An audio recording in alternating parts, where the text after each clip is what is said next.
You were hiding $200,000. Thanks to that money, I was able to buy a nice house. One day, my mother-in-law secretly bought a house without telling me. Furious, I confided in my husband. Well, just let her do what she wants. Forget about the $200,000. He started taking my mother-in-law's side. I couldn't forgive them for doing this to me. I'd sworn to take revenge on both. My name is Betty. 5 years ago, I married Matt, who worked at the same food company. Our busy work schedules made it hard to find quality time together, but we managed to get along well. However, my relationship with my mother-in-law isn't great. It all started during our marriage introduction at their house. Once you marry Matt, you'll naturally support him and focus on the household, right? I replied, actually, I plan to continue working even after marriage. Matt is fine with it. She was surprised. What? Normally, when you marry, the wife should focus on the household. When I married my late husband, I quit my job and became a full-time homemaker. Deep down, I felt that way, but of course, I couldn't say it directly to my mother-in-law. I could only manage a wry smile and deflect the situation. Is Matt really okay with you continue to work? He comes home tired from work every day, and if you're not there, won't it burden him? Mom, that's just your perspective, right? I'm fine with it. Let Betty do what she likes. My husband's defense helped keep my mother-in-law from making more snide remarks, and after that, we left their house without further incident. Thank you today. If you hadn't stood up to your mom, she might have said even more hurtful things. My dad passed away, so she raised me all alone. She must have worried about a lot of things. Don't let it bother you too much. He stands up for me and cares about me. I'm lucky to be married to such a wonderful person. As we headed back to our apartment, I secretly felt happiness inside. After marrying my husband and living harmoniously together for 5 years, one day he approached me with an unexpected request. He wanted us to live with his mother. Hey, considering how often we're both away due to work, what if Mom moved into our apartment? Honestly, I'm not too keen on that idea. I guess it was a sudden strange suggestion. Forget I mentioned it. It was out of blue, and I couldn't easily agree to it. Thankfully, my husband backed down, and I felt relieved that we wouldn't be sharing our living space. About a week after my husband expressed his desire for us to live with his mother, I returned home late one evening. Work had been exhausting, and as I stood at the entrance, contemplating making dinner, I noticed the door was already unlocked. It seemed my husband had come home earlier than usual. Normally, he'd send a message saying he was on his way, but perhaps he forgot this time. Without much thought, I stepped inside. Hello.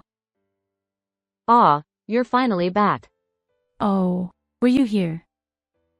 Is Matt home? Matt hasn't returned yet. I have a spare key from him, so I let myself in. What's going on? He gave a spare key to his mother. I never heard anything about that. I stood frozen in surprise as my mother-in-law suddenly appeared before me. She looked at me and said, Instead of standing there, why don't you make dinner? I've been waiting for you to come home. I stammered, haven't you had dinner yet? She replied, No, not yet. It's quite audacious to barge into someone's house and expect to have dinner, I thought. But I couldn't just send her away. All right. I understand. I can only make something simple, though. Is that okay? Wait, Did some foodstuff disappear? I don't remember using that much. It seemed like the contents of the refrigerator had decreased since I last checked yesterday. Make something simple and quick. I'm starving. I replied. Please wait a moment. I'll prepare something right away. And so, I hurriedly cooked dinner and served it to my mother-in-law. She took a sip of the soup I had made and said, "What is this? It's terrible." "Ha." What did she just say? Clearly, she called my soup terrible. Did you not hear me say it's terrible? I wasn't mistaken after all. I heard correctly. You're always working, so no wonder you can only make such bland dishes. Quit your job and focus on your household duties. But Matt says my cooking is delicious, I protested. That's just flattery, obviously. Don't you understand even that? It seemed my mother-in-law still disliked the fact that I continued to work after marriage. For the next hour or so, she continued to make snide remarks. "I'll be dropping by more often, so make sure to take care of things at home," she said as she left, seemingly satisfied with venting her frustrations. After that, 30 minutes later, my husband returned home. "Hey, did you give a spare key to your mother?" Yeah, I did. Today, she suddenly showed up here, and it was such a surprise. And on top of that, she ate the meal I prepared and had the audacity to say it was terrible. Well, it's not a big deal. Sometimes these things happen. What kind of response was that? She just waltzed in and insulted the food I made. And yet, I was supposed to endure it. Well, it's your fault for giving her a spare key in the first place. When I said that, my husband got furious and argued back. You should have told me you were going to live with my mother. I'm exhausted, so I'm going to bed. I don't need dinner. And then I was the bad one. At that moment, it wasn't you who understood. With that one sentence from my husband, whom I thought was on my side, my spirit felt shattered. The next day, and the day after that. Your house is a mess, and you're not cleaning properly. The laundry is all wrinkled. It's embarrassing. Every day, she comes over to our house, complains, and then leaves. If that were all, maybe I could endure it. But it was becoming unbearable.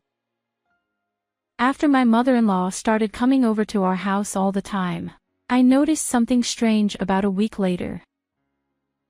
The groceries are disappearing again. And the detergent I had stocked up on is gone too.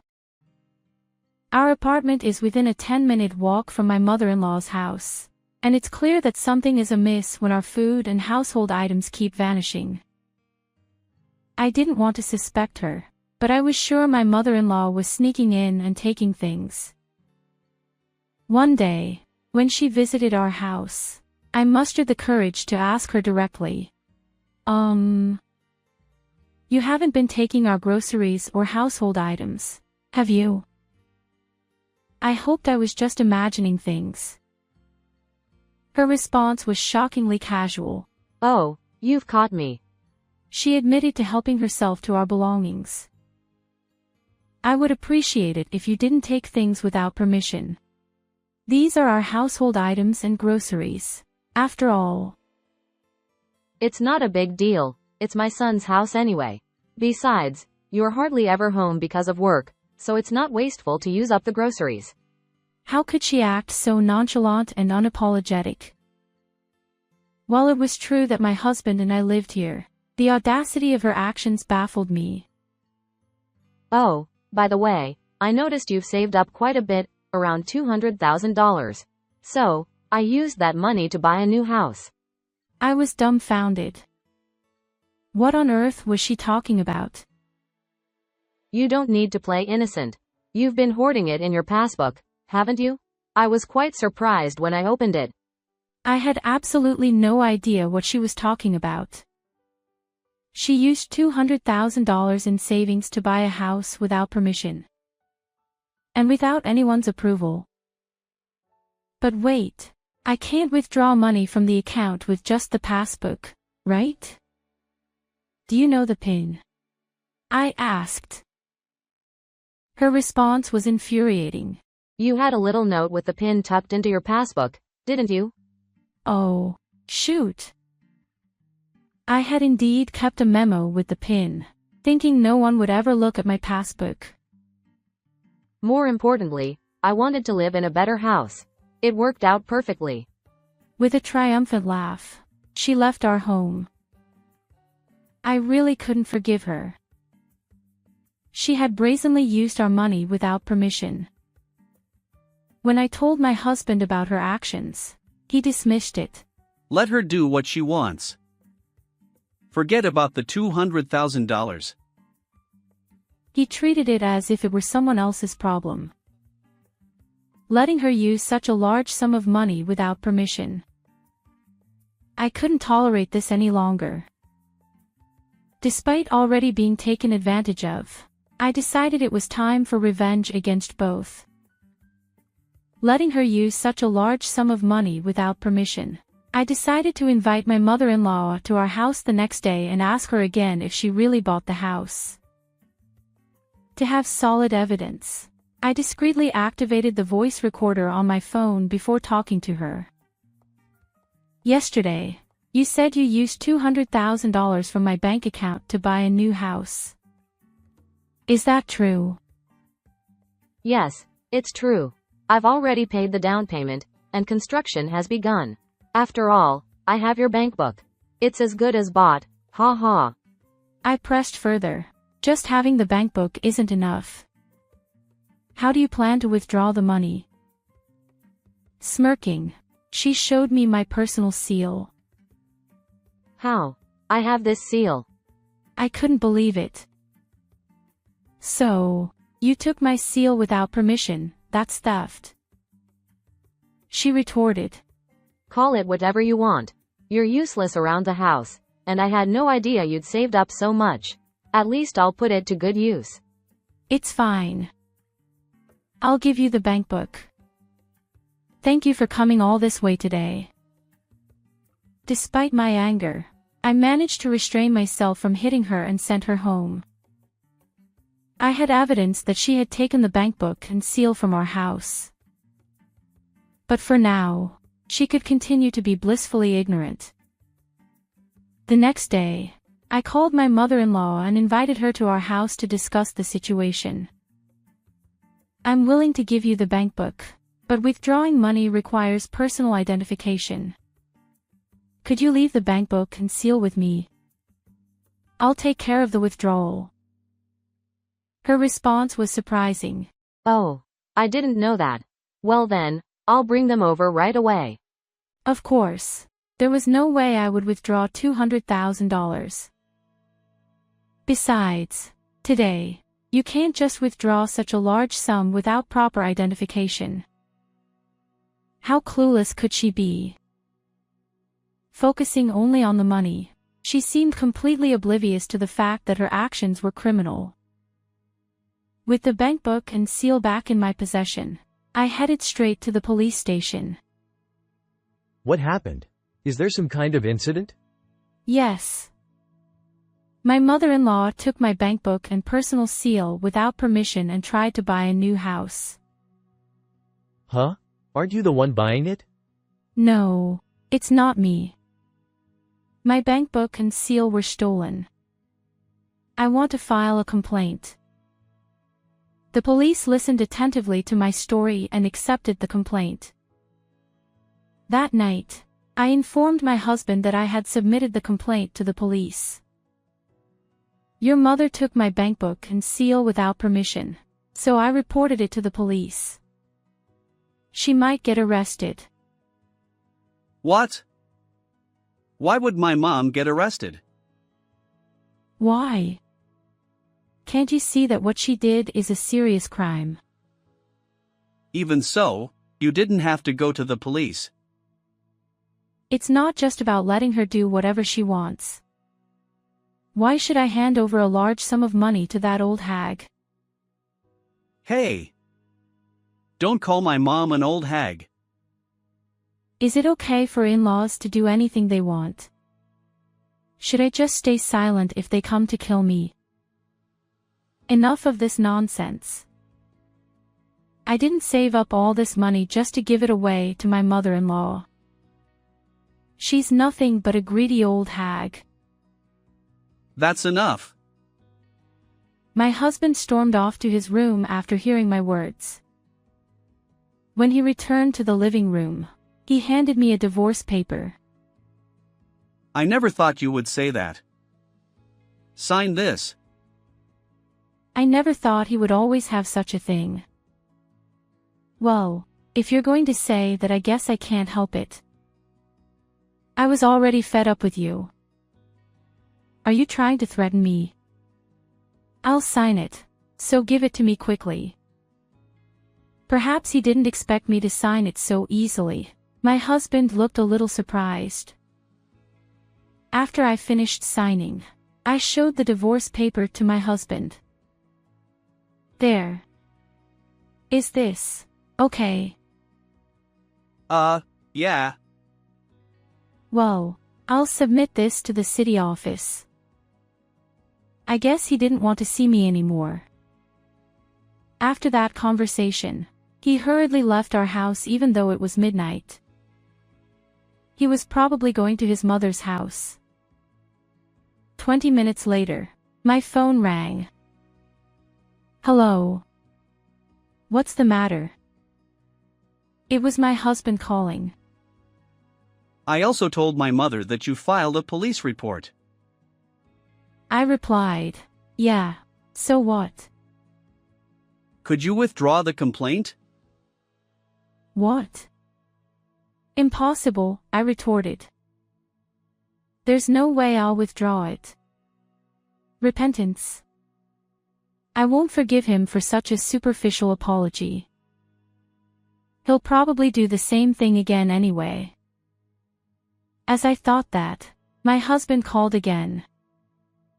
What's going on? There's nothing to talk about, and I was about to go to bed. But it wasn't my husband on the other end of the line. It was my mother-in-law.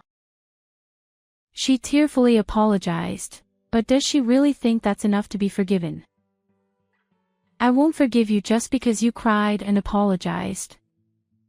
And saying you didn't mean any harm. That's easy to say. Taking my bank book is one thing, but even my personal seal. I retorted. But I wanted a house. I've always lived in apartments until now. Are you seriously trying to use such a trivial reason to take someone else's money? You're a real jerk, I said. Why should I have to give you money for your silly reasons? I couldn't fathom it. Well, why didn't you ask your son? My son doesn't have money. Yes, I know. Even though we both work, I've been managing the household finances, I continued. Then when I saw that there were $200,000 in your bank account, I couldn't help myself. I see. But you understand that this isn't something that can be resolved with a simple apology, right? Reflect on it in prison. That money is what I've worked hard to save even before marrying your son. I can't forgive you just because you had a momentary lapse, I concluded. I tried to hang up the phone after saying that, but my mother-in-law persisted. Wait. I have a favor to ask. You're asking for a favor at a time like this. You've got some nerve. I mentioned that I paid the down payment, didn't I? Yes, you did. What about it? I've already paid $70,000 from my longtime savings as the down payment, and now I can't just stop the construction. So, could you lend me $200,000? I promise I'll pay it back. How delusional are you? There's no way I'll lend you money. Not only did you take my bank book, but you also stole groceries and daily necessities. I don't believe someone like that will repay me. B. But what should I do then? I have no idea. Figure it out yourself. Ha. But at my age, I can't get a loan anymore. That's your own doing. Relying on someone else's money leads to situations like this.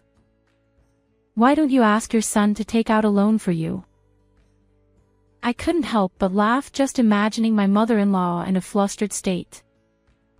I'd already said what needed to be said, so maybe I should hang up the phone then.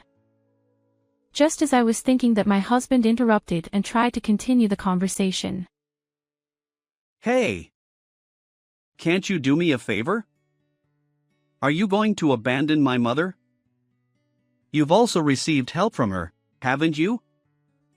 Even if it's not the full amount, please help her out. Ha. I haven't received any help from her. She comes over every day, makes snide remarks, and leaves. She even has a spare key, but she never helped with household chores. What exactly do you mean by help?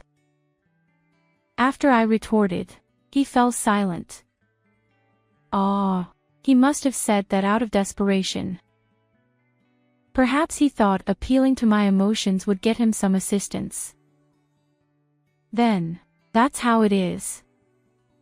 I won't offer any assistance. Good luck. Wait. I'll figure out a way to take care of my mother, and we won't inconvenience you. Can't we avoid divorce? Well, it's too late now. Your mother is more important to you than I am, right? You never really stood up for me. I'm truly sorry. From now on, I'll also prioritize you, Betty.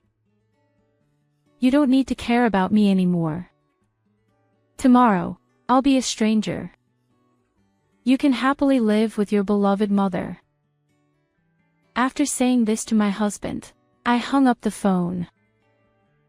Feeling bothered by the thought of another call, I turned off my mobile and went to sleep. It seemed my husband didn't come back that day. They were probably comforting each other.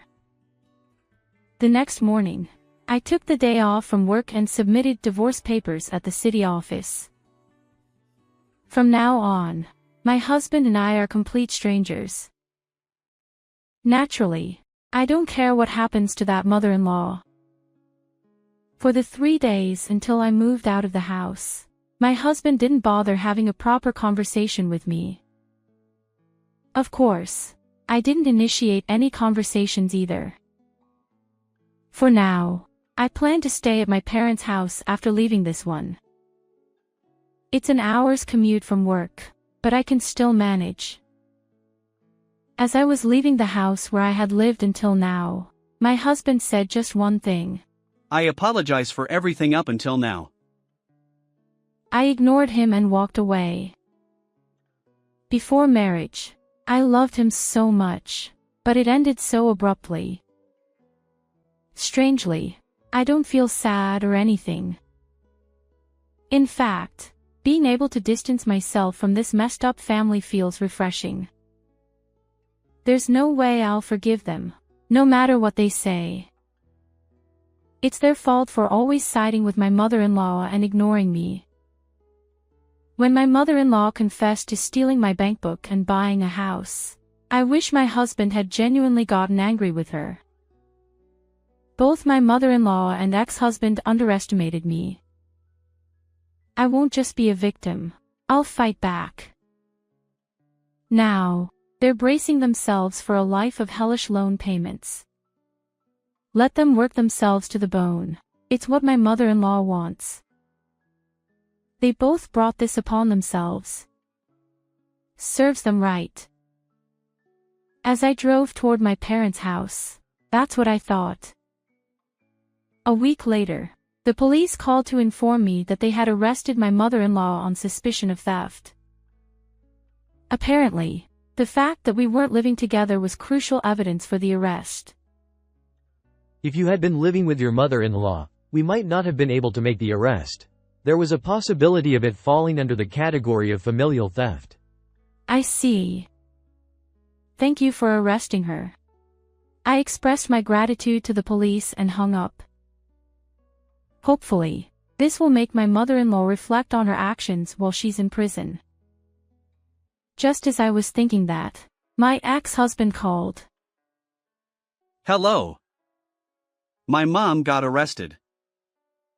I already know. The police called me. It's impossible for me to keep paying the mortgage alone when my mom isn't here. So what? Don't tell me you're asking for my help again.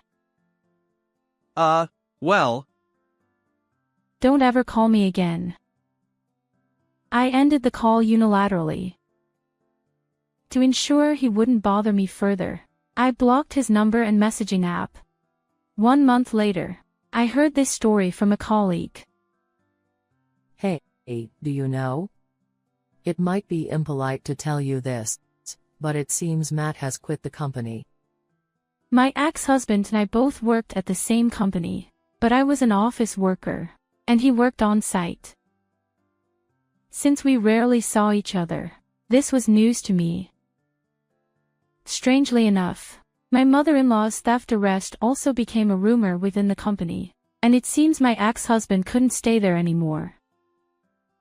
Of course, I didn't go around spreading such information intentionally. As for what happened to my husband afterward, I have no idea, but he's probably struggling with loan repayments right about now. 3 years later, I got married. The person I married had no connection to the company. We met elsewhere. He genuinely cared about me. My in-laws also adore me, and I love them too. Perhaps I can finally grasp true happiness. I sincerely hope that nothing like what happened back then will occur again. How did you find this story? Don't forget to subscribe to the channel. See you in the next video.